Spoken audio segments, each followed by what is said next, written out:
अस्सलाम वालेकुम dear traders. 18 मई से लेके 22 मई तक टेक्निकल हम एनालिसिस करने जा रहे हैं। गोल्ड में देखेंगे हमारे पास क्या ट्रेड देखने को मिल सकती है।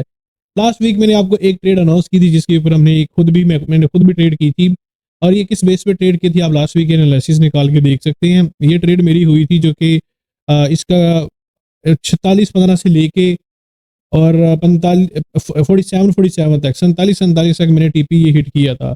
दूसरा, इसी ट्रेड को मैंने 51 से लेके जो कि आपको $9,000 का प्रॉफिट नजर आ रहा है, ये 4670 तक मैंने इसका प्रॉफिट बुक किया था, यानी कि 200 वेव के आसपास ये मैंने ट्रेड बुक की थी। और नेक्स्ट जो मेरी ट्रेड थी उस ट्रेड को भी मैं होल्ड किया था, लेकिन एट द एंड आके ये मेरा एसएल हिट हो गया 46 में, यानी कि जब प्राइस दोबारा ने ड्रॉप दिया इस एरिया में, जब दोबारा ड्रॉप में इसको थोड़ा जूम करता हूँ क्योंकि मार्केट ने वर्किंग करती रही है, और जब इसने ये दोबारा ड्रॉप दिया, अब देखें ड्रॉप देने के बाद भी ये ट्रेड मेरी फेवर में थी।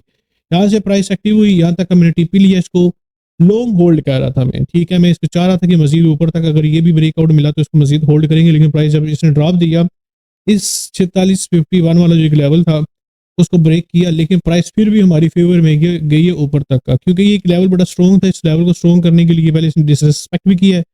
Bye the way, next week कोई भी खास न्यूज़ नज़र नहीं आई मुझे, जो कि मैंने अपना फॉरेक्स इकोनॉमी कैलेंडर में भी जाके देखा, कुछ ऐसा वैसा नज़र नहीं आ रहा। अगर मैं चार्ट को थोड़ा सा जूम आउट करके मैं आपको दिखाना चाहूँ तो आपको नज़र आ रहा होगा कि मार्केट पहले एक फेवर में चल रही थी जो कि जोन ए था। ये मैं लास्ट वीक में भी ये चीज़ें अनाउंस का बता रहा था, और उसके बाद जोन बी में मार्केट गई थी।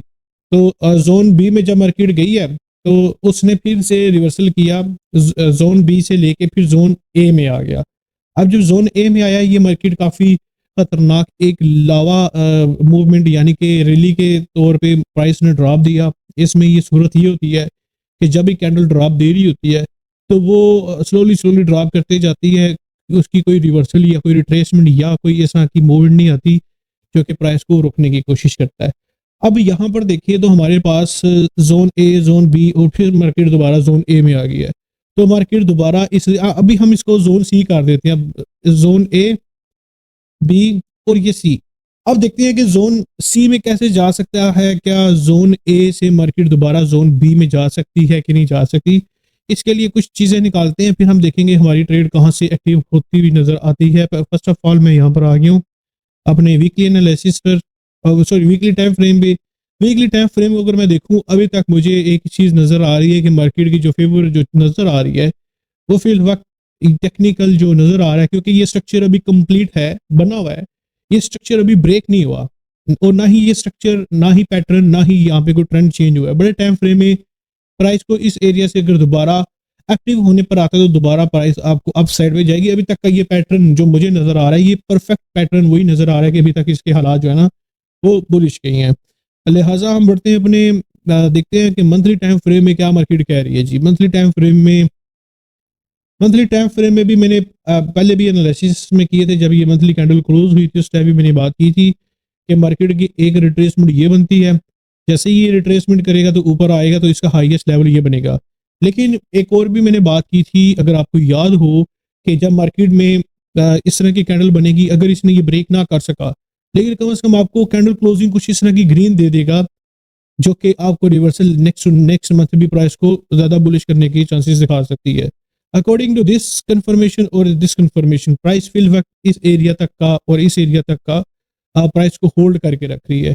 अच्छा, अभी जो क्योंकि मार्केट में जो लास्ट फ्राइडे को मार्केट की जो मैंने क्लोजिंग देखी है उसका जोर काफ़ी ड्रॉप साइड में काफ़ी ज़्यादा नज़र आ रहा है, यानी कि जिस जोन से वो निकल के आई है उस जोन में उसका दोबारा एंट्री करना थोड़ा सा मुश्किल हो रहा है।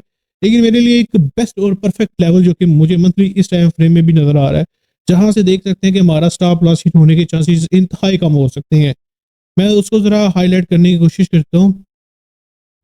ये तकरीबन 40, हाँ, ये परफेक्ट बड़ा सपोर्ट लेवल जो बन रहा है वो बन रहा है जी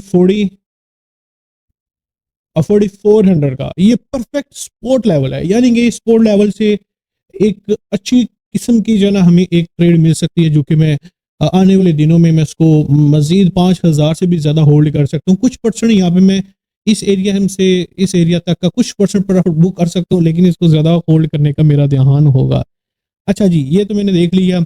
वीकली देखा कि इसका वॉल्यूम अभी भी काफ़ी ज़्यादा है, तो आज इस, हाँ, इसमें भी देखिए जो मैंने 4700 बोला वो 4700 भी इस एरिया तक आता है, जो कि प्रीवियस एक रिजेक्शन में थोड़ा सा इसको क्लियर दिखाने की कोशिश करता हूँ यहाँ पे, ठीक है। तो इसका क्लियर टेक्निकल जो सेटअप जो सपोर्ट लेवल जो बन रहे हैं वो ये वाला एक जोन एरिया बनता है। जिस प्राइस को एक विक चाहिए, प्राइस को एक एक जस्ट टच चाहिए जो कि एक बहुत बड़ा ऑर्डर ब्लॉक है। तो इस ऑर्डर ब्लॉक पे पहले भी वर्किंग मार्केट की हुई है, ये देखिएगा। तो ख्याल रखिएगा इस चीज का कि मार्केट ठीक है, अगर आपको नीचे गिरती हुई नजर आ रही है ना, इस चीज का बेनिफिट उठाने की कोशिश किया करें कि मार्केट का ऑलरेडी रिजेक्शन पॉइंट भी है और रिसेंटली भी रिजेक्शन पॉइंट है, यानी कि बायर इतना ज्यादा स्ट्रॉन्ग बैठा हुआ है कि वो इस एरिया से नीचे प्राइस को ड्रॉप होता हुआ नहीं देख रहा, और सेलर भी इस एरिया से निकल जाता है। तो इट्स मीन के प्राइस अभी तक जो है ना बुलिश साइड में काफी हद तक है, क्योंकि मार्केट का ये जो एक वीक एरिया जनरेट हुआ है, ये प्राइस आपको एक वीक दे के प्राइस को दोबारा पुल बैक करने के इसके हक रखता है ये लेवल, ठीक है। मैं बढ़ता हूँ मंथली अपना डे टाइम फ्रेम पर।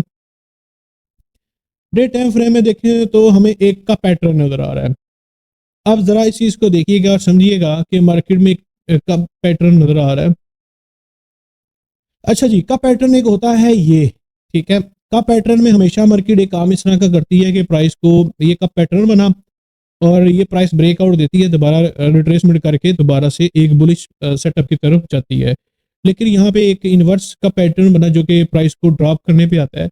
ये एम का पैटर्न नहीं है, क्योंकि इसकी एक शेप जो है ना वो काफी बड़ी है, दूसरी हमारा कप का ये हैंडल आ जाता है, तो प्राइस इसका ब्रेकआउट देती है।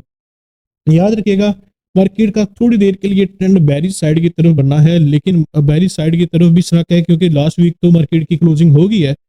अगर ये दोबारा इसको भी रिटेस्ट करके दोबारा आता है तो मेरे लिए बाइंग एरिया ये एक नजर आ रहा है, जो कि इस ऑर्डर ब्लॉक पे मैंने बात की है। इस एरिया से अगर मैं बाई करने की कोशिश करूं तो I think it's not a bad area, जो कि अभी अगर जो मेरा प्लान है वो ऑलमोस्ट 1400 पिप का प्लान है कि मार्केट नीचे ड्रॉप देगी तो इस एरिया से बाय बनता है। ऑलरेडी प्रीवियस ये रिजेक्शन एरिया भी है, इनको भी मैं जरा देखूंगा।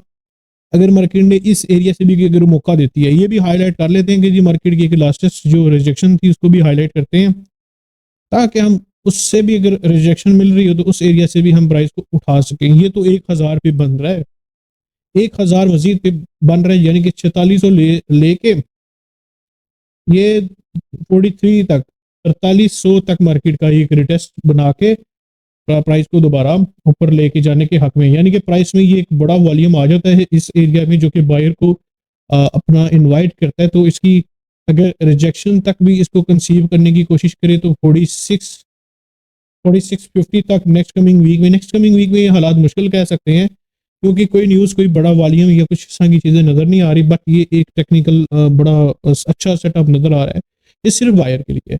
सेलर को इनवाइट करने का मकसद मेरा यहाँ पे कोई किसी किस्म का नहीं है, उसकी एक रीज़न मैंने आपको बता दिया कि मैंने जब देखा कि अपना वीकली टाइम फ्रेम में अभी तक का पैटर्न जो मार्केट में बना हुआ है वो सिर्फ और सिर्फ बायर को ही इनवाइट कर रहा है, क्योंकि इसका सेटअप जब ये प्रॉपर फेल हो गया ना, यहाँ से सेटअप फेल होता है, तो फिर एक क्लियर साइन होगा कि जी आपने इस एरिया तक जी सेल देख सकते हैं और ट्रेड कर सकते हैं। जो भी ट्रेड करते हैं लाजमी स्टॉप लॉस के साथ किया करें, बगैर स्टॉप लॉस के साथ कभी भी ट्रेड ना करें। तो हमें याद रखिएगा, अगर आपको मेरी जो कि एजुकेशनल पर्पस वीडियोस पसंद आती है अपने दोस्तों को भी शेयर किया करें, ताकि उनको भी नॉलेज हासिल हो सके।